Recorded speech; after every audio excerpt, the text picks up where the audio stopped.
Welcome to the Saturday Night Live Afterparty. This week, we'll be discussing Season 47, Episode 12 of SNL with host Willem Dafoe and musical guest Katy Perry. I'm Catherine Coleman, and this week I'm joined by Steve Finn, as well as one half of New York comedy duo Kevin and Pat, Patrick Riley.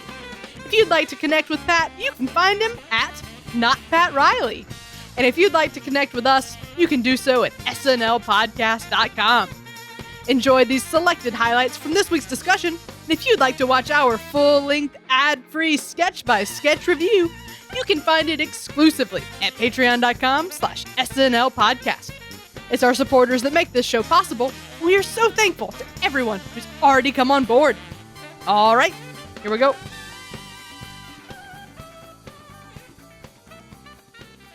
Hello, everyone. We have an episode to discuss in which I can only assume every single writer Googled Willem Dafoe on Monday and stumbled across that really weird video of him dancing with his pee-pee out. And they all said, let's pitch him something about this and see which one he goes with. And then he said, have you seen my pee-pee? We're doing all of them, baby. So that's the episode we got. But anyway, Steve is here. Hey, Steve, how's it going? Hey, man, how do I follow that? Either way, great to be here. That's the end of the episode. Yes. Yeah, we got Steve. We also have my friend Pat Riley here. I'm very excited to have Pat on. I met him working at my old day job. We taught science to children together. And in that process, we bonded over pursuing comedy. But Pat's actually been at it significantly longer than I have. He regularly performs as part of the comedy duo Kevin and Pat, and he's one of the co-writers of the off-Broadway musical Great Frontier, a poorly researched musical about Lewis and Clark. So how you doing, Pat? Welcome to the show. Oh, I am doing fantastic. That dance he did. It's kind of like Sam Rockwell dances and everything. I did not realize. I saw the video after I saw the sketch because it was on Twitter. Someone was just like, "Oh, they were doing like this dance and this," and I watched it. I'm just like, "Why isn't he dancing and everything?" No Way Home would have been a better film if Green Goblin they went, "Hey, Peter," ooh, and Peter's like mesmerized by the dance. That'd be great. But speaking of Willem Dafoe, you've met him. Oh yes. And did you see his penis? No, you know what? He was a total gentleman about it. He asked, I said no. He said, all right, went back to buying groceries. No, I dated someone for a while who lived in the same building as him. And it became so regular that I would bump into him like at Christie's or like in the building that he would initiate the head nod to say, hi, how are you? And he at one time I was on the elevator with him and I held my cool. I stood, and I was on the elevator with him, and this is after we had already had instances like we're like outside the building or like at Christie's, we bumped into each other. And I'm in the elevator and he goes, wow, how are you today? I'm like, good. And you? And he goes, great. Oh, it's getting warmer. And I said, it is. And then we left. And then that was our interaction. That was my interaction with Willem Dafoe, the nicest man I have ever briefly met. So that's your Willem Dafoe story, but you have many tales you could regale us with, many of which are SNL related. Because, like I said, you've been in the comedy scene so long. You know plenty of people at the show who have been through the show. So just pick a story and tell us. I'm gonna pick a story that has nothing to do with my comedy background and everything to do with my genetics. My aunt and uncle work for SNL. They both work on SNL. My aunt, who's my father's sister, is in the sound department, and then my uncle's a cameraman. And recently, because of COVID, they had the COVID show with Paul Rudd, and they had a very stripped down version of what the show was, and they were sending a lot of people home, and they basically like were originally going to send home my aunt to be like, they're gonna send home my aunt, but they were gonna keep my uncle. And then she was just like, cool. Hey, we drove here together. Don't do that. What was the selection process? Well, we pointed at that guy first. Oh no. I either he comes home with me now or I stay here because I don't want to have to. I don't have to do this. We're both in our 60s. We're old people. Like let's. Nice. But it's fun. And then because of comedy, I've known a few writers through over the years, and one time I got to go backstage because of some of my writer friends, and I bumped into my aunt while with them, and my aunt, I love her to death. She's a very nervous person, and she kind of grabbed my shoulders and go, "What are you doing here? What are you doing? Did you break in? Did you steal?" I'm like, "No, I know other people. I've been doing this too long." But yeah. It's fun. It's something I've always wanted to. As a kid, I wanted to be on, but as I grew older, I'm like, that looks like too much work. I want to be adjacent to it. And I live. Yeah. Hey kids, if you want to be adjacent to something, live your dreams. Just go out there, meet the right people, and they'll do it for you. And you can look and go, hey, look at them. And that's where I am in my life. That's my buddy. Yeah. Yeah. That's great. So yeah, Patrick, rest assured, he has plenty of comedy knowledge. He's been watching SNL forever. He's got friends. He's got insider knowledge. You're in good hands. Are we ready to get into the show? Yeah. I am. Now I'm up. I'm on WebMD. Up. And I'm trying to get a pic. Up. But they're coming out blurry. Up. Steve, what'd you think of this music video? Hey man, as a guy with sleeping problems of his own, this is welcome material. A good use of the production value that SNL has been achieving as of late. Yeah. This was great subject matter that any adult viewer, I think, can relate to, because they made sure that they really reached in all corners for examples of things that keep you awake. I think whoever you are as a human being, there has been something in this song that has awoken you at least a couple of times to make it annoying. I was there like checking them off. Yep, that one's done it. That one's done it too. That one's done it. So yeah, there's a lot to shake your fist at and say, damn it, SNL, I'm trying to have fun here. I'm trying to laugh and you just bring it up real but whatever. It's a lot of fun when they go this route. They have the cast members that can reliably knock out a banger. So a lot to enjoy in this little production here. Definitely worth the effort put into it. Yeah, I agree, man. I agree. I feel like I really enjoy when Chris Red and Keenan do a music video. I'm always like, it's gonna be a good time. I will say, I thought it was funny that Willem Dafoe in his monologue mentioned, he's like, people want me to be the Joker. I don't know why. And then was a perfect Joker in the end of this. To the end, like literally like my little comic book nerd brain turned off watching the sketch and was just thinking like, God, this is perfect for Joker voice. This is exactly what the Joker would do. Yeah. He's mocking me at this point. He's laughing in my face. Do that. Yeah. Just do that. I don't want to see a sad Joaquin Phoenix refrigerator Joker. No, I want to see the Willem Dafoe yelling like things that will keep you awake at night. All he had to say was the Batman, and I would have been like, yeah, you got it. Hello, bats. Oh God, but I mean, like overall, like I also have insomnia, so it's like the amount of times where I was watching this and just going like, yeah, 100%. Yeah. Literally like the night before Friday night, I woke up because I had this little bump on my neck thing. It was what it turned out to be was lint. But what I thought, I kept feeling it, and because I was doing it like through the shirt like this, and I'm like, I keep scratching it. I feel like it's getting bigger, and it was getting bigger because the lint was rolling into a ball. So yeah. And that kept me up for at least a half hour. So, so I could like when Keenan got up and went on to WebMD and just kept trying to take pictures of his neck.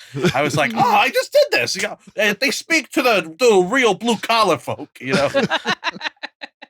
Yeah, that was so like I too many times I've been like, oh, there's a thing, and like try to get a picture, and you just can't.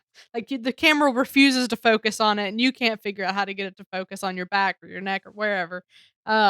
That was like super relatable. That was actually probably my favorite beat. Yeah.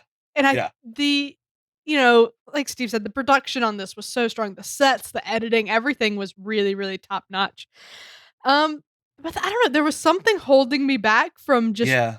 loving it. And the best thing I can figure out, and I don't know, and maybe you can help me here, but I do feel like as relatable and specific as the things were, I do feel like there could have been a more heightened sense of specificity. Yes. Yeah. Like That's the thing about it. Like, it could go so many places, and they went so many Right. places. It's like it almost loses the point of focus. Like, you're just asking Yeah. yourself, I completely what is- agree. yeah. Okay, I I'm totally glad get you. I'm not the only one. I That makes see. me I feel better that way with when Willem Dafoe's character shows up at the end. Is though I thought it was very funny and enjoyable, it did for me kind of feel like kind of lost focus of what the original intention was, which was here's some weird things that now it's just like here's a list of weird things instead of like having that really tie into the idea of the sketch of like Mhm. where it's going. Now it's just we're gonna list funny things that it felt like the writers were like, here are some ideas that we didn't like plan through. So we'll just throw them at the end. Right. Mhm. Yeah. And again, like it wasn't bad. It wasn't bad, but Like, I think a speed run at the end of a sketch can be a really strong choice. But exactly. I agree. I Especially don't for know, it something didn't like hit this this. time. It's because it felt like I don't know, like in the past, whenever they've done some sort of like medical commercial, and then like the last, just like the runoff of just like here are the side effects, blah blah blah blah blah blah blah, Mhm. and I feel like that's always worked for me. But for some reason, when Willem Dafoe was doing essentially the exact same sort of joke of here's just a list of side effects, here's a list of things, it didn't hit as well. And maybe it was because I was thinking about the Joker. I'll be honest. I 100% was thinking about the Joker, but realistic, it's just, it was, I just felt like it was kind of like, oh, the sketch is over. Mhm. It didn't have that. I needed one more thing to really like be like, oh, that's the craziest thing. And I'll talk about this in a minute when we get to the dog show, where like you can have things that are like very general and like relatable, but just like something about it is so specific that makes it so funny. And I think this could have just used maybe one more filter pass of like Yeah. what's like just a different word we can use here, and that would have just taken it to the next level. And I understand, they filmed it Friday night. They didn't have time to do another No. pass at it. I get that. But there was just something about it that I was like, this is good. This is catchy. I really like this, but it's not as good as some of the other songs that they've Yeah. heard out this season. That's how they sorry. trick us, right? Because this stuff looks like they've worked on it for months. That's Right. how good it looks. Yes. So when we like pick it apart, like it's easy to forget that they actually like threw it together in a couple of nights. Yeah. And we think, oh, we could have done this, could have done that. Exactly. Oh man, it's amazing that they got this. Yeah. Right? No, you're exactly right. It's like a thing of like if we were watching a show like Key and Peele or like, I think you should leave. Like those are filmed over a time where like you can go back and you can change and in editing and like you have months to work on it.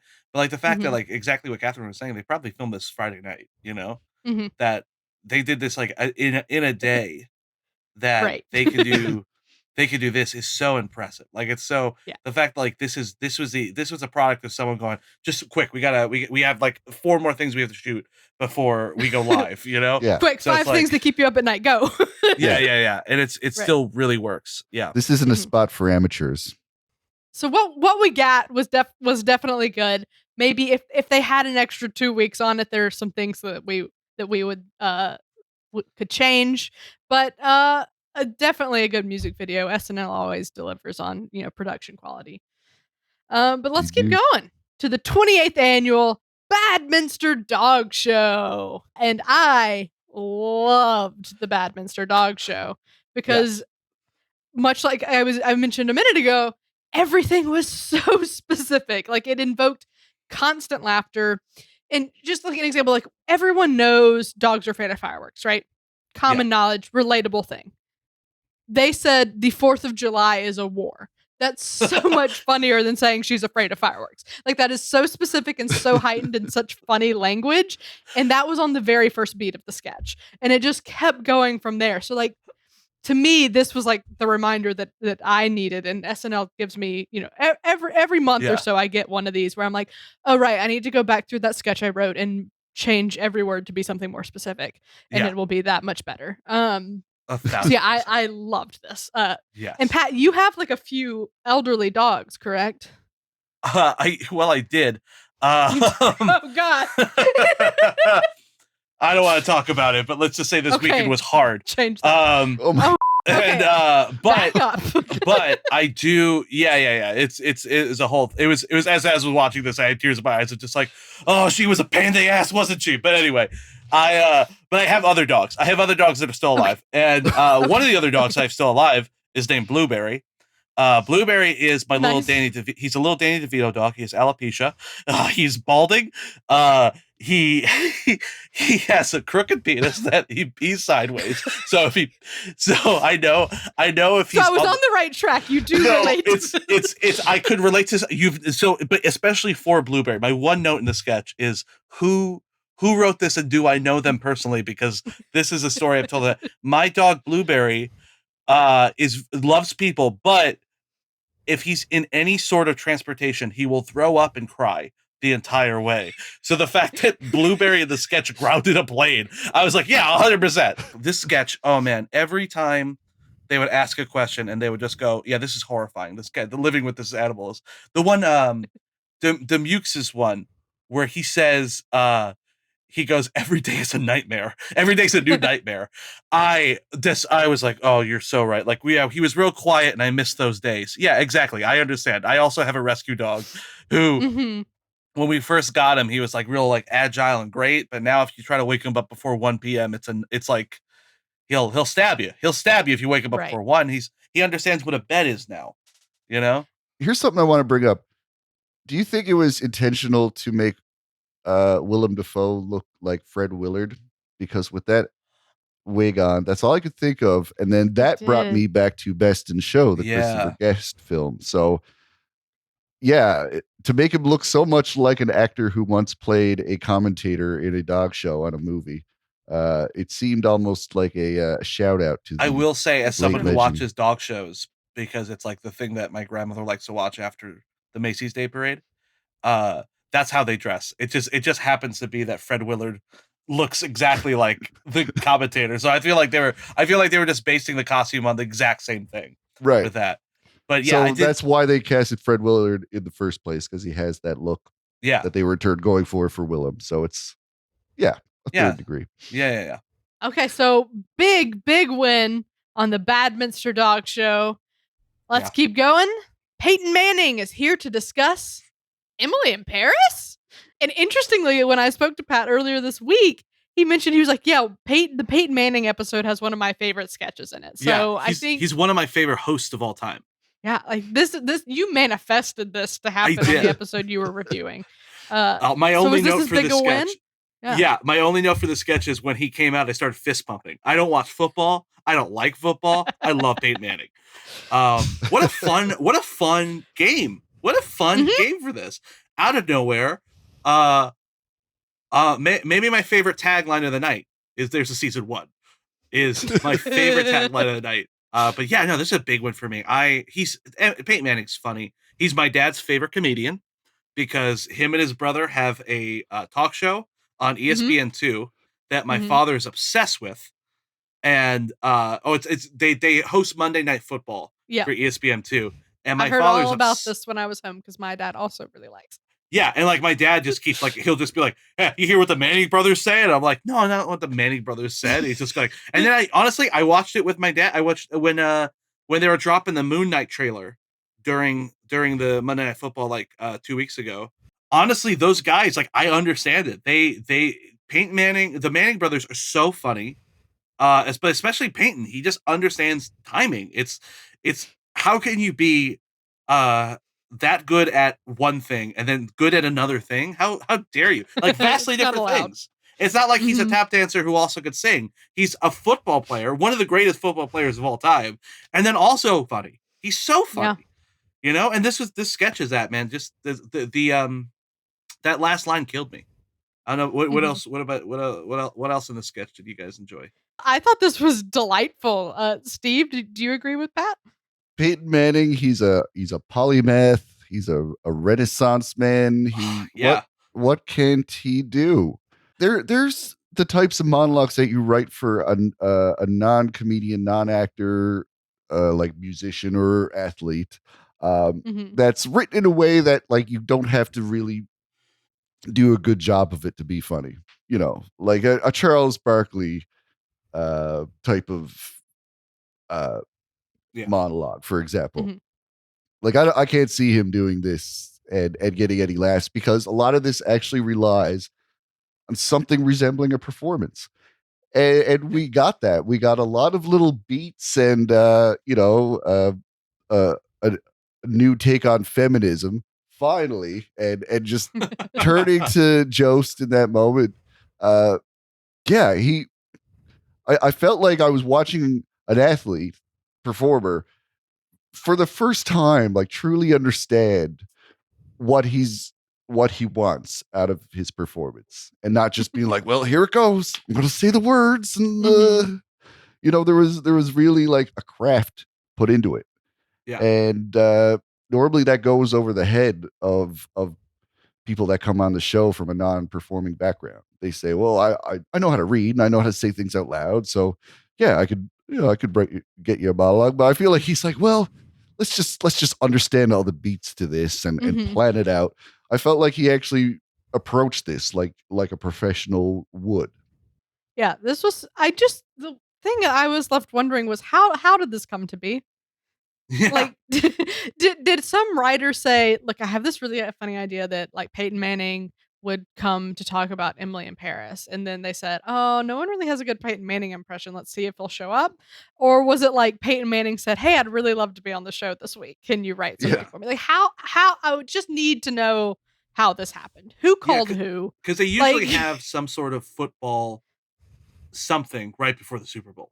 You know, that That's true. It's part of the thing, but to get Peyton Manning to do this was ingenious. But it's also 2 weeks ahead of the Super Bowl. Like, but I guess they don't have another show. That's true. Yeah, that's true. We're not gonna have a show for a month. Yeah, that's true. But yeah, no, it was. I really loved him doing the plays, but it's about Emily in Paris. Yeah, that was great. And it was really creative how they managed to like intertwine the two things. If you want to see our full sketch-by-sketch review, search for SNL Afterparty on Patreon or Subscribestar.com. Let's talk about our overall thoughts and ratings. Up first is Moment of the Night. Patrick, what is your moment of the night? Willem Dafoe's dancing in the Beauty and the Beast sketch. That was such a funny thing to see, and also the way he moves his body in that sketch. I watched that clip a few times. I think it's so great. If only his pee-pee had been out. If only his pee-pee been out. Maybe I like it a little more. I'm going to give my moment to the cut back to Michael Che with the fidget spinner and the cat eye glasses. That was just such a great moment. As they started to say the third canceled thing, I was like, oh my God, it's going to be Michael Che. And then it was, but then that little extra spice of him holding the other two things was just fantastic. And it was fun later in Weekend Update where the joke doesn't land, and he put the glasses back on with the Ruth Bader Ginsburg. That was fun. That was great. Steve, what's your moment? I'm giving it to sports reporter Andrew Dismukes, enabling more screen time for the blowing himself fiasco. Yeah, I think that's that was a great moment because I mean he played it so well with that little pat of the ball and the chuckle. Yeah, pretty much everybody at home was Andrew Dismukes in that moment. So I think that's a monumental moment of the night. All right, so our next category is best sketch. Patrick, what's your best sketch? I wonder if we all have the same one, because mine is 100% Badminster Dog Show. That best. I mean, I've already watched it 3 times, because it's just, again, devil's in the details. It's so funny. Yeah, I agree. Yep, Badminster's my best sketch too, because so specific. That one and the 80 and Bowen were the two that I thought, yep, need to send this to somebody. Like, I have someone who will really like this. Yeah. But Badminster, I got a dog. I'm an animal person. It just really, really hit home. I loved all those specifics. Steve, are you going to make it unanimous? No, I'm going to give it to New Jetix. All right. That's a great one. That's a great one. It was a great one, and I just thought this was the most creative, weird, out there one for sure. And I just love my cringe, and I love it when there is humor at one's expense. Let's talk MVP. Who's it going to, Patrick? Oh, I'm happy to say that the MVP this week is the host, Willem Dafoe. I feel like we said it with the Beauty and the Beast sketch. You know, it would not have worked with anyone else. You needed someone with Willem Dafoe's level of commitment. Like, I feel like he really there's been hosts even this season where I feel like they were pulling away from certain beats and certain sketches because you could see that they were like, oh, I don't know if this is going to be funny, so I'm not going to put 110% in. And Willem Dafoe, he gets all forced and spanks himself, and then later on he blows himself. Like, it's it's great. It's really great. Even he has quiet moments too. And I'll say that because he in the Office sketch, the fact that he's just quietly in the background, then all of a sudden the chair goes out the window, and even then he's still like, "Oh, I was just I was just doing the thing you guys were doing," and it was just so muted. Where I'm like, "Oh God, this guy's the range he has is fantastic." So I'm giving it to Willem Dafoe, Willem DeFriend, as I would say. Yeah, I think Willem's a solid pick for me. I was just looking at who I was trying to figure out, like, who stood out to me the most, and there wasn't anybody that just really dominated the show. So I'm gonna go a little different with it, in that I think Heidi was in a whole lot of stuff and really, really owned everything she was in, especially the Office one. Yes, 100%. Heidi was on my list. Heidi was my number 2 if I wasn't gonna go with Willem, but like I feel like yeah. Yeah, I think Heidi, and honorable mention to Keenan. He was all over the place too, but Keenan's also always all over the place. But I think Heidi sort of snuck in, like, it was like, oh, that was good, that was good, that was good, and then we got to that last sketch, and it was like, oh God, Heidi was great this episode. Steve, who's your MVP? You know what? I'm just gonna give it to Peyton Manning because he had a great That's fair. cameo. He killed his bit, and hey, man, maybe it wasn't something that would like be a successful audition and get you on the show, but if you're gonna be Peyton Manning and asked to come on and do a bit, and you do this well, like, no one would ever expect this from an athlete. And here we got something that, I mean, you would laugh at this if it was just some regular schmo with this kind of delivery and this kind of timing. I feel like the celebrity of Peyton does elevate it, but if it wasn't being elevated by that, it still stands on its own by the quality of the performance. Yeah. And I just got to give it to him for that. Yeah. Sometimes your MVP is just the person who makes the big play. Okay, here's the big one. On a scale of classic, great, decent, weak, or train wreck, Pat, how would you rate this episode? I honestly think for me, it just squeaks into great. It was a close call, but I feel like the latter half of the episode, I thought we're all winners, honestly. Right after everything after Weekend Update is a big question of, is this going to be the weird fun stuff that you're going to remember, or is this going to be just some garbage that they just need to they're just throwing in there that just doesn't really work, but we need to run the timeout. And honestly, I felt like the last half of the show was all big winners on my part. So yeah, I'm gonna say great. I thought this was great. Yeah, I originally wrote decent, but I think I've talked myself into a great as we've discussed it, because there was more to like than I originally felt. And like I was sort of saying when we were talking about the blowing yourself sketch, while maybe I was feeling personally down on a few things, I can appreciate that they were technically good, and it just wasn't necessarily my thing. So I think that makes it a great. So even if I'm looking and I'm like, meh, yeah, loved it, but like they were all technically good. I think that's a great episode that there's something to appreciate in every sketch. I think this had a lot going for it. So yeah, I'm gonna land on a great too. Steve, what do you think? I don't know. I think I'm gonna stick with decent for this one because yeah, there was some really excellent things going on for yeah, when it comes to SNL and the quality that it can achieve, it hits some high notes for sure. But I feel like there were moments of awkwardness and maybe some recurring sketches that have not found its best form in this go around. And I don't know, just I mean, Katy Perry doesn't add particularly very much to this episode for me. But yeah, Willem Dafoe's performance definitely saves it.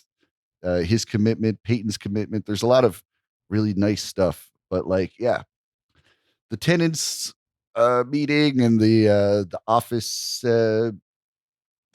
drum circle thing. I don't know. There was just some weird missteps that. Ugh, I feel like you'd have to chop out a couple of these sketches to make something truly great. So that's gonna dilute it into a decent for me. That's fair. Maybe you've talked me back down to decent. Do it. I'm staying at great. No, I'm gonna stay at. I did slip into a great. I think because I think Okay. if I look at it from what did just Catherine think of it and laugh at, then it's a decent. But if I look at it trying to be like a more objectively, I think there was stuff to appreciate that just wasn't necessarily my sense of humor, but has a lot going for it. So I'm gonna stick with great. I'm also holding it to the candle of like the rest of the season so far, where I feel Yeah. like this season has had some, weak episodes. All right, well, that's where we're Yeah. gonna land. A decent-ish great episode. Yeah. We Did it. loved Willem. We loved a lot of things happening here. Peyton Manning was a big hit. Solid episode. Patrick, thank you so much for being here. Thank you for having me. This was a blast. You're a Yeah. great This guy. was so Stop! fun. Yeah. Oh, you got a thing I love talking about? Oh, yeah. I love talking about this. This is as I was telling Catherine a week ago when you asked me to do this, I'm like, oh, this is something I just do anyway with my friends. We're going to end the podcast and then it's Sunday night. So we have our movie night and we're going to talk about SNL for about a half hour, just, Nice. Well, before we watch our film. So yeah, more of the same. exactly.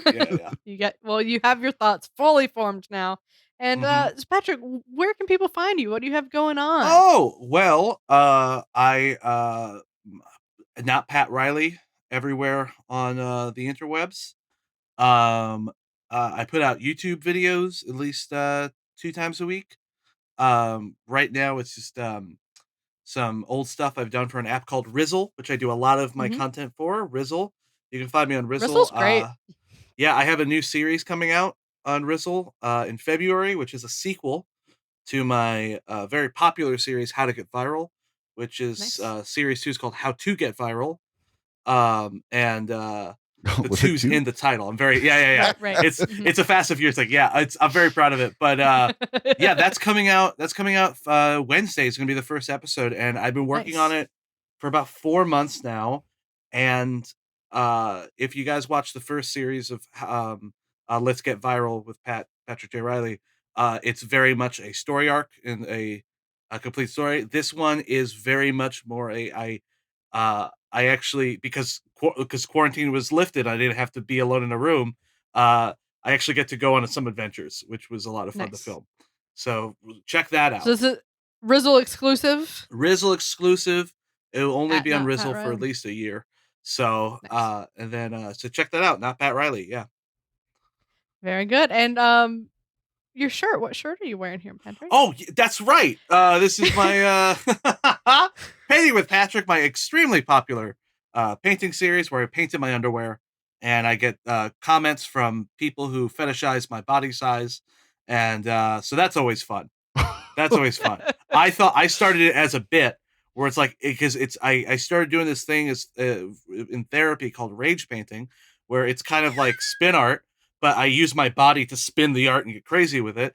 And I made a few videos for my friends, and we all thought it was funny. And then I put it out online, and it got a really good reception. And then Creeps found it. So now every video I have it's to lucrative. go through. Yeah. Now it's so lucrative. I sell these paintings for way too much money. But thank you so much for having me. This was so much fun. Of course. Yeah, this was great. Loved having you. And stay tuned for me this week. I'm going to be putting out a new sketch called Mike's Mile High Sex Planes. It's a good one. I've been working on it for a while. I've been sitting on it for a minute. It's time for the world to see it. So that'll be out later this week. So check it out on all my socials, my YouTube, etc.